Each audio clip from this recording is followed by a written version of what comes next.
Podnikatelia nesprávne číslujú faktúry.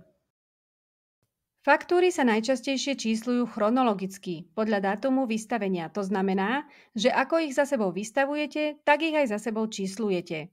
Znie to jednoducho, no účtovníci sa tu stále stretávajú s chybami. Hovorí sa, že kto nič nerobí, nič nepokazí. No prečo by ste sa nemohli poučiť z chýb iných a vyvarovať sa ich? Zozbierali sme najčastejšie chyby, ktorých sa podnikatelia dopúšťajú a niektoré vás môžu stať nemalé peniaze. Poučte sa z nich a nezabudnite, že za dodržiavanie zákonov zodpovedá podnikateľ a nie jeho účtovníčka. Ukážeme si chronologické číslovanie faktúr na zjednodušenom príklade. Prvú faktúru vystavíte napríklad 1. apríla, bude mať číslo 1. Ďalšia faktúra vystavená napríklad 11. apríla bude mať číslo 2, faktúra vystavená 5. mája bude mať číslo 3 a tak ďalej. Nemôže sa stať, že faktúra vystavená napríklad 30. júna bude mať nižšie číslo, než faktúra vystavená pred ňou, napríklad 15. júna. To je nesprávne. Platitelia DPH musia podľa zákona o DPH splniť podmienku, že faktúry musia byť vystavené do 15 dní od dátumu dodania tovaru alebo služby. Tento dátum však neovplyvňuje číslovanie faktúr, pokojne môžete vystaviť faktúru 1. apríla s dátumom dodania 1. apríla a 11. apríla s dátumom dodania 31. marca.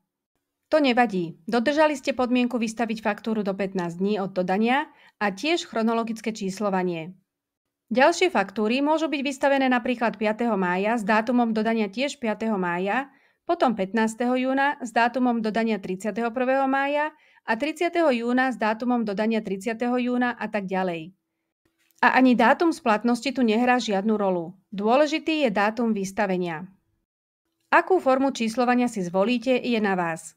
Niektorí podnikatelia každý mesiac číslujú faktúry od začiatku, čiže od jednotky. Toto niektorí účtovníci neodporúčajú, pretože je potom pre účtovničku ťažké zistiť, či ste jej odovzdali všetky faktúry za daný mesiac.